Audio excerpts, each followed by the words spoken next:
이동 노동자 쉼터를 아시나요? 이 배달 라이더나 학습지 교사 등 주로 밖에서 이동하며 근무하는 분들을 위한 쉼터인데요. 민선 7기 들어 경기도가 6곳을 마련했는데 일부는 이용하는 사람이 거의 없는 실정입니다. 이동 노동자 쉼터의 운영 상황을 확인해봤습니다. 먼저 김성원 기자의 보도입니다. 지난달 광명에 문을 연 이동 노동자 쉼터입니다. 이곳에는 컴퓨터와 TV, 안마 의자 등이 설치돼 있습니다. 하지만 쉼터를 이용하는 사람이 거의 없습니다. 6억 원의 예산을 들여 쉼터를 꾸며놨지만 하루 이용자가 10명이 채 되지 않습니다. 한 8명, 저녁에 가는 기사님들이 오시는 편이고 낮에는 간혹가다 이렇게. 하루에 8명, 9명 정도. 네. 지난 3월 문을 연 시흥 이동 노동자 쉼터도 상황은 마찬가지입니다. 점심시간 방문했지만 한 명도 이용하는 사람이 없습니다. 쉼터를 관리하는 관계자들조차도 방문하는 사람이 없어 아쉽다는 목소리가 나옵니다. 아무래도 좀 이용하시는 분들이 많이 좀 소문도 내주시고 그러셔야 여기가 좀 생성을 같아요. 그러니까 저희가 선거 예를 오픈하고 나서 좀 이제 야간에 대리운전 기사님들은 조금씩 이제 이용을 하시는데 그래서 뭐 이용분들이 좀 많지는 않습니다. 경기 이동 노동자 쉼터는 지난해 처음 운영을 시작했습니다. 하지만 홍보가 부족한 탓에 정작 이동 노동자들은 쉼터의 존재를 모르는 경우가 많습니다. 혹시 이동 노동자 쉼터라고 들어보셨어요? 몰라요. 요 근성이랑 못 들은 것 같은데? 이용해 본 적도 없으시고? 예. 고용센터 같은 데 가서 여쭤봐야 되는 거 아닌가? 접근성을 고려해 위치를 선정했다고 하지만 쉼터를 찾기도 쉽지가 않습니다. 일부 쉼터는 임대료 등 예산 문제 때문인지 건물 꼭대기 등 비어있는 장소에 설치돼 있습니다. 쉼터가 위치한 장소도 문제입니다. 광명시의 경우 상가가 밀집된 이 지역에 쉼터가 있는데요. 제 뒤에 있는 이 건물 가장 고층에 쉼터가 있습니다. 꼭대기에 있는 간판이 쉼터가 있다는 거 알려주는데요. 사실상 이동 노동자들이 지나가다 이 장소를 발견하기는 쉽지가 않습니다. 각 지자체의 운영을 일임하다 보니 쉼터가 문을 여는 날도 제각각이고 개방 시간도 통일돼 있지 않습니다. 또 주말과 공휴일은 운영을 하지 않는 곳도 있습니다. 이동 노동자들 사이에선 지금 같은 쉼터는 큰 의미가 없다는 목소리가 나옵니다.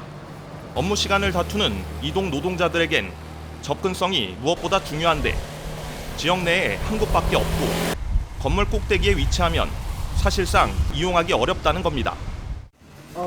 네, 뭐 쉴 시간이 있다면 그러고 싶은데 여기는 이제 대행이나 그런 게 아니라서 가게 상주에 있는 배달원들이라서 가게를 항상 지키고 있어야 되는 편이라 저런 데는 이용을.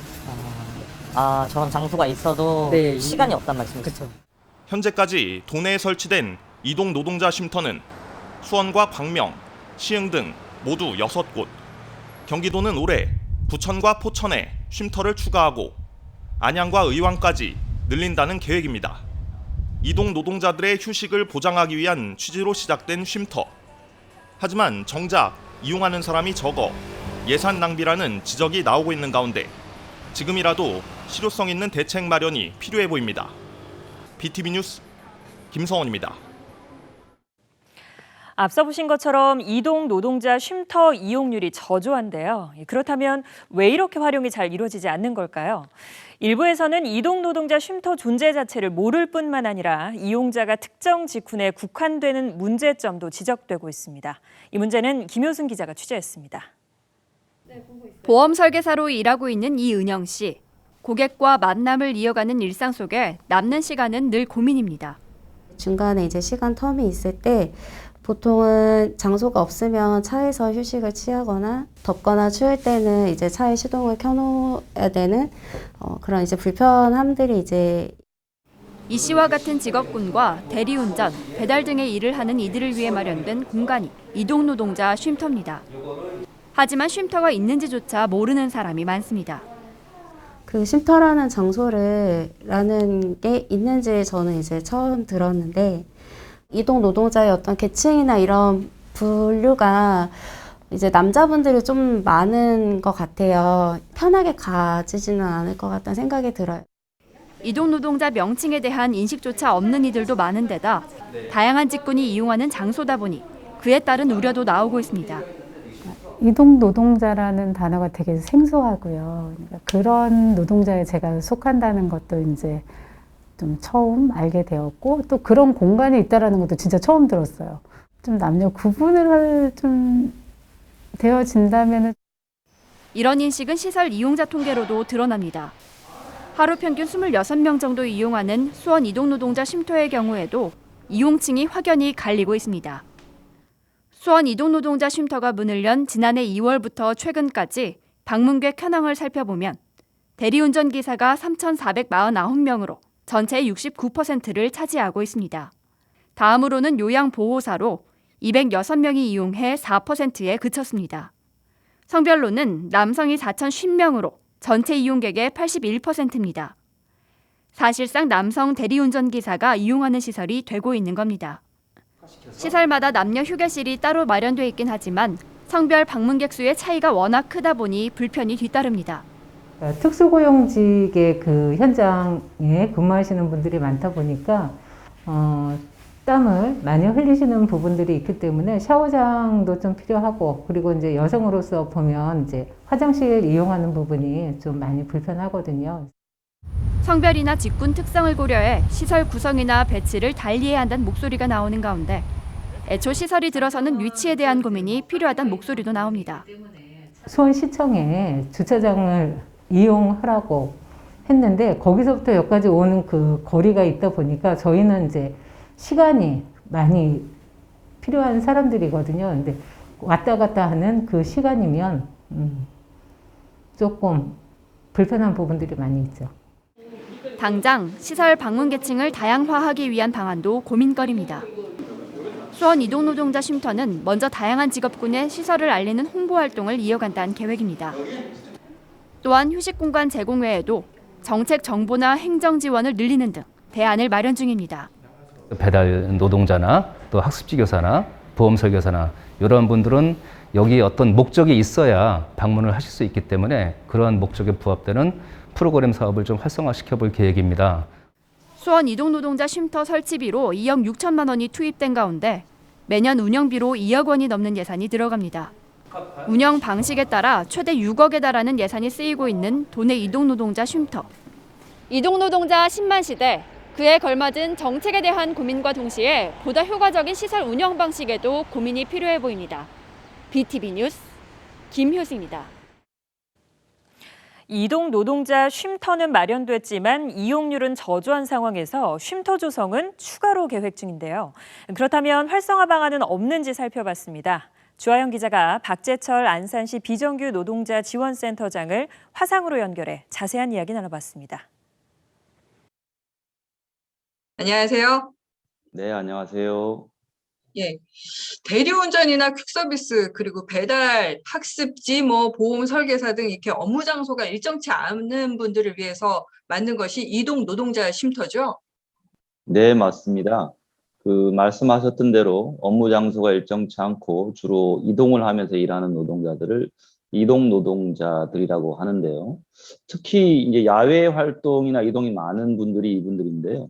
날씨가 춥거나 덥거나 또 비가 오거나 바람이 불거나 하면 어디 잠시 비를 피하거나 쉴 공간도 없이 어려움을 겪고 있습니다.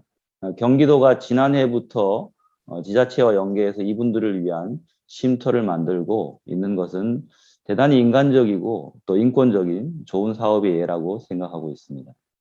네, 이렇게 이동 노동자를 위한 쉼터인데 이용률이 굉장히 저조하다고 하는데 이유가 뭘까요?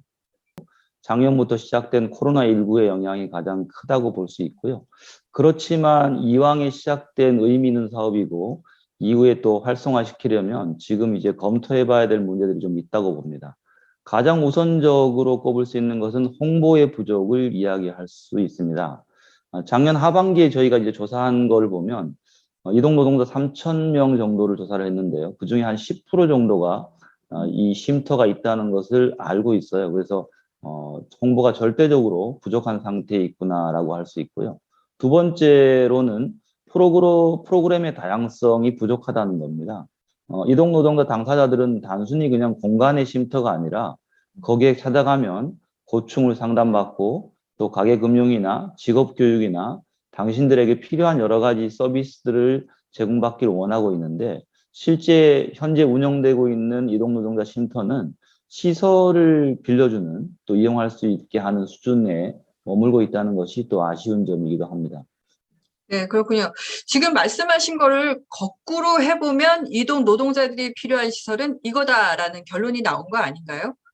시도의 특성, 그다음에 그 이동노동자 쉼터가 있는 위치의 특성들을 고려해서 정확하게 어떤 대상을 주로 타겟팅으로 할 거냐 하는 그런 전략들이 필요하다고 봅니다. 예를 들면 라이더 배달 노동자들이 주로 이용할 수 있는 곳이라고 한다면 오토바이 주차장, 그다음에 오토바이의 안전점검 시설 이런 게 이제 필수적일 텐데요. 그런 것이 부족하면 또 구비를 해야 될 것이고 내년도에 설립될 것으로 예상되고 있는 평촌 안양에 있는 이동노동자 쉼터의 경우는 대리기사분들이 경기 남서부권의 어떤 허브 기능을 할 수 있는 평촌입니다. 그래서 이곳은 주로 대리기사들을 위한 특화된 운영으로 새벽까지 연장해서 근무할 수 있게 하고 뭐 이런 게 이제 필요한 거죠. 그리고 혹시나 이제 대리기사님들이 주로 새벽에 운영하게 되니까 낮 시간에 공실이 생긴다고 한다면 평촌 지역에 근무하고 있는 여성 노동자들이 낮 시간에 점심시간이나 티타임을 할 수 있도록 개방형으로 활용한다거나 이런 전략이 필요하다고 생각하고 있습니다. 네, 이동 노동자 쉼터가 운영된 지 1년이 이제 지나고 있다고 얘기 들었는데요. 경기도가 이제 앞으로 사실 어떻게 추진해 가느냐가 중요한 거잖아요. 어떻게 해나가면 좋을까요? 경기도가 이 모델을 제시한 거기 때문에 좀 더 책임 있는 경기도의 역할이 필요한 때라고 생각하고 있습니다. 그래서 지금 개소에 있는 6군데, 그 다음에 앞으로 개설할 곳까지 해서 10곳에 대해서는 아까 제가 말씀드렸던 대로 지역의 특성, 그 다음 위치의 특성을 파악해서 구체적인 대상과 운영 방법에 대한 연구가 필요하다고 생각합니다. 그래서 거기에 맞는 특성화된 운영을 할 수 있도록 해주는 것이 절실하고요. 두 번째는 도내 31개 시군의 이 형태로 예산을 뭐 4억에서 5억 들여서 계속 확장하기에는 좀 한계가 있다고 보입니다. 그래서 이동 노동자들이 쉽게 접근할 수 있고 부담 없이 이용할 수 있는 간이 이동형 컨테이너식이라든가 작은 규모의 쉼터를 도입해서 전체 경기도시로 도시로 확장하는 것이 지금 경기도가 해야 될 일이지 않는가 하고 생각하고 있습니다. 네, 그렇군요. 네, 말씀 고맙습니다. 지금까지 박재철 안산시 비정규 노동자 지원센터장과 함께했습니다.